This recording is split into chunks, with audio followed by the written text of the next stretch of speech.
සුබ දවසක් කියලා ප්‍රාර්ථනා කරනවා හැමෝටම.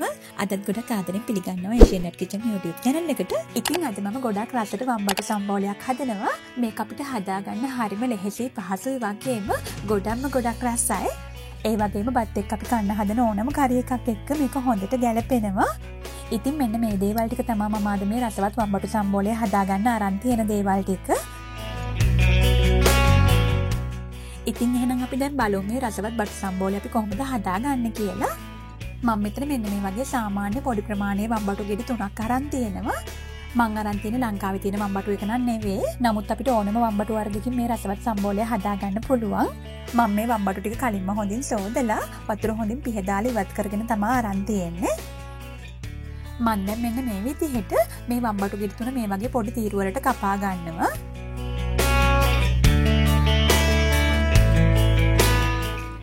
ඉතින් සේරම ටික මේ විදිහට කපා ගන්න.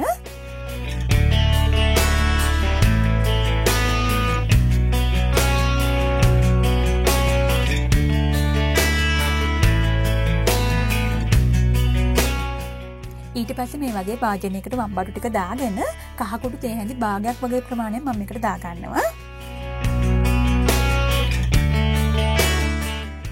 දැන් වම්බටු ටික කහකුඩුත් එක්ක මෙන්න මේ විදිහට හොඳින් අනා ගන්න ඕනේ.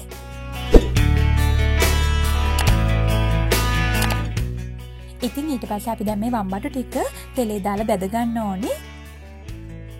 ඉතින් මම මේ වගේ පෑන් එකක් ලිපේ තියලා තෙල් මෙන්න මේ වගේ පොඩි ප්‍රමාණයක් දා ගන්නවා.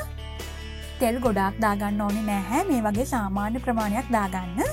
ඊළඟට තෙල් එක හොඳින් රත් වුණායින් පස්සේ බටු ටික සේරම තෙල් එකට පරිස්සමෙන් මේ විදිහට දා ගන්න ඕනේ. මම මේ වෙලාවේ බටු ටික සේරම එකවරම දා ගන්නවා. ඉතින් මේ වෙලාවේ වම්බට පොඩ තෙලට දාලා වෙන වෙනම බැද ගන්න ඕනේ නැහැ. සේරම මේ විදිහට දාලා එකවරම අපිට බැද ගන්න පුළුවන්. මොකද ටික වෙලාවක් වම්බටු ටික බැදෙනකොට කුඩා ප්‍රමාණයක් වෙන නිසා අපි මේ දාගත්ත තෙල් ටික හොඳටම ප්‍රමාණවත් වෙනවා වම්බටු ටික බැදෙන්න. ඉතින් මේ විදිහට සාමාන්‍ය අඩු ගින්දරේ විනාඩි 5ක් 6ක් වගේ කාලයක් මේ වම්බටු ටික හොඳින් අපි බැද ගන්න ඕනේ.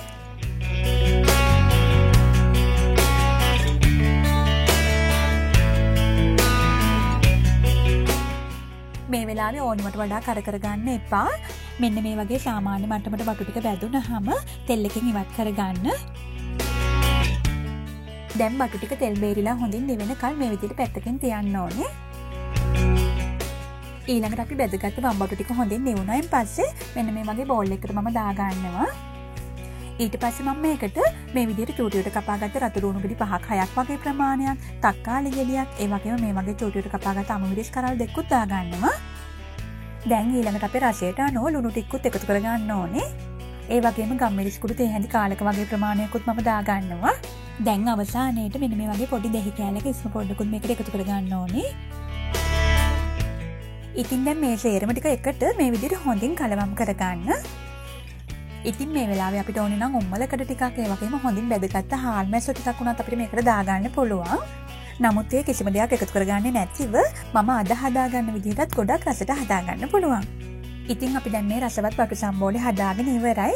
මේ බලන්න මේ වගේ හොඳ ලස්සන පෙනුමකට වගේම ගොඩක් රසට තියෙනවා මේ සම්බෝලේ. ඕනම අවස්ථාවකට ඕනම කරි එකක් එක්ක හොඳින් මැච් වෙනවා. ඉතින් ඔයාලත් මේක හදලා රස බලන්න. ඉතින් ඔයාලා මේ වීඩියෝ එකට කැමති නම් ලයික් කරන්න, කමෙන්ට් කරන්න, ඒ වගේම තවත් යාළුවන්ට බලන්න ෂෙයා කරන්න. මතක ඇතුව channel එක subscribe කරලා bell icon එකත් click කරලා තියාගන්න. මේ වගේ රසවත් වැදගත් වීඩියෝස් ඔයාලට හැමදාමත් බලන්න පුළුවන්. තවත් අලුත් වීඩියෝ එකකින් අපි ඉක්මනින්ම හම්බ වෙමු. ඔයාලට සුබ දවසක්.